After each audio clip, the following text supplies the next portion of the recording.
Halo teman-teman, jumpa lagi di channel saya di Serba Review TV. Seperti biasa, saya akan share sedikit artikel untuk teman-teman. Sebelum kita mulai artikel ini, teman-teman jangan lupa untuk like, share, and subscribe channel ini.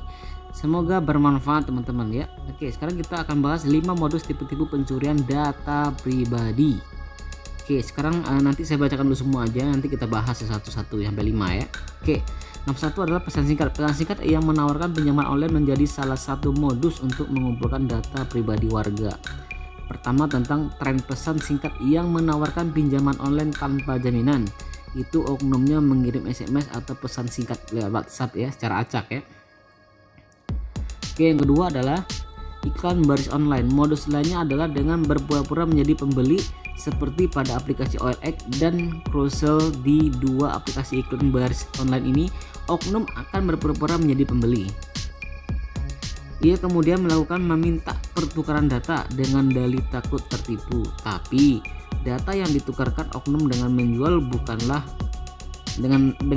bukanlah data yang sebenarnya, melainkan data milik orang lain berdasarkan penelusuran CNN Indonesia ya.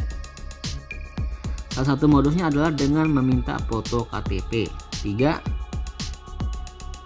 Iklan lowongan kerja. Masih pada aplikasi OLX, modus yang digunakan selanjutnya adalah membuka lowongan kerja dari hasil aduan netizen bahwa oknum menggunakan akun terverifikasi untuk menjalankan aksinya, sehingga kita tetap harus berhati-hati meskipun ada indikasi bahwa akun itu asli. Oke, tetap hati-hati. Yang keempat, aplikasi cek KTP. Hati-hati dengan aplikasi yang disebut bisa mengecek KTP pengguna yang beredar di Play Store. Ada aplikasi di Play Store dengan dalih cek KTP, padahal itu bukan official resmi dari pemerintah. Itu skema atau penipuan untuk mengambil data pribadi penggunanya. Yang kelima itu teman-teman, keliling minta KTP ya, keliling kampung ya. Modus selanjutnya yang ia temukan adalah oknum yang datang ke kampus atau lingkungan warga.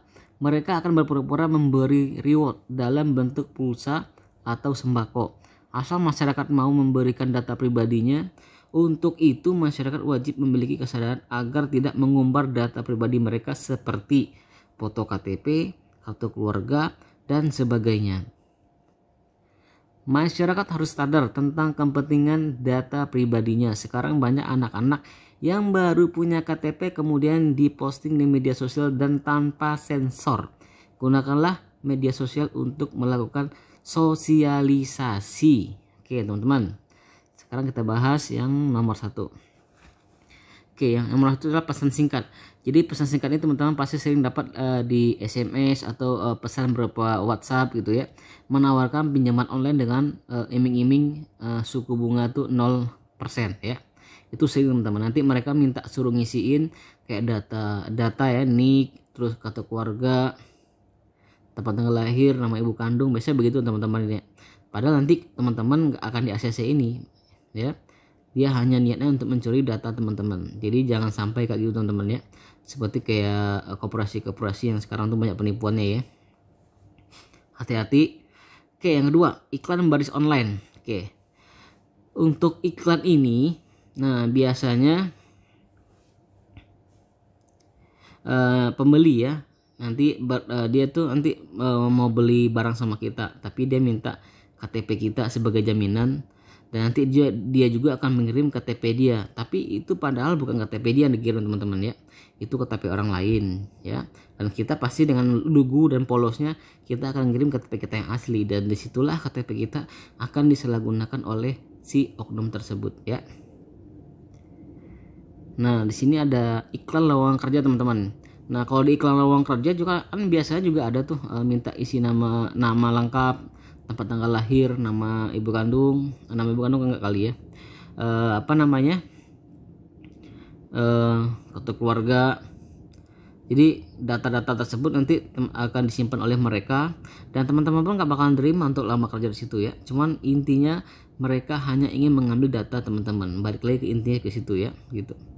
Jadi jangan pernah teman-teman ya. Jadi walaupun itu aplikasinya resmi ya, tetapi kita harus tetap berhati-hati, karena di musim COVID-19 ini banyak oknum kejahatan online ya. gitu. Online teman-teman ya. Jadi kita susah nyari orangnya gitu. Kalau dulu kan banyaknya hipnotis, kayak copet, kayak maling. Sekarang jarang teman-teman. Sekarang banyaknya kejahatan tuh berupa online.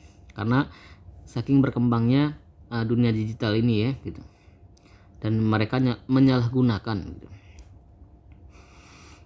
Aplikasi cek KTP. Nah, teman-teman pernah download di aplikasi cek KTP di Play Store atau App Store. Jadi teman-teman jangan sekali-sekali masukin nomor ID teman-teman ke sana dan cek KTP. Itu aplikasi itu nggak resmi dari pemerintah teman-teman ya. Itu hanya berupa scam dan penipuan ya. Hanya untuk mengambil data pribadi teman-teman dan akan disalahgunakan bagi mereka ya gitu. Jangan sampai teman-teman. Kalau mau cek KTP, cek di link resmi aja teman-teman ya. Oke, nah ini biasanya yang sering masuk kampung teman-teman ya. Keliling minta KTP atau dia mengadakan kayak semacam bantuan sosial gitu ya, atau semacam reward gitu. Nanti mereka minta data-data kita nih. Ini yang biasanya kebanyakan modusnya itu kayak berapa phishing penipuan gitu ya gitu. Nanti kalau nanti kita mau dikasih bantuan atau mungkin reward, nanti mereka akan minta data pribadi kita gitu ya. Contoh kayak sembako, pulsa gitu ya. Oke, Bapak atau Ibu dapat bantuan dari ini, tapi dengan bantuan ini silakan Bapak saya minta data Bapak. Biasanya begitu ya. Jadi untuk laporan ke kantor kami bahwa Bapak telah menerima bantuan ini. Biasanya mereka tuh omongan tuh halus teman-teman ya. Kita tuh nggak ngeh gitu ya. Kita tuh biasanya lugu, polos dan biasanya ngasih aja gitu. Karena mereka tuh dari awal kan niatnya baik ke kita gitu ya. Emang baik sih, tapi di balik kebaikan itu ada kebusukan tersimpan gitu ya. Jadi tetap berhati-hati teman-teman ya. Oke, teman-teman sekian dulu untuk artikel yang saya share kali ini. Semoga buat teman-teman bermanfaat dan hati-hati karena modus kejahatan online itu sekarang lagi marak-maraknya teman-teman. Telah banyak korbannya teman-teman ya. Apapun berupa online itu banyak penipuannya teman-teman ya. Oke teman-teman, jangan lupa untuk like, share, and subscribe channel ini. Karena apa? Karena subscribe itu gratis teman-teman ya. Oke, wabillahi taufiq wal hidayah. Assalamualaikum warahmatullahi wabarakatuh.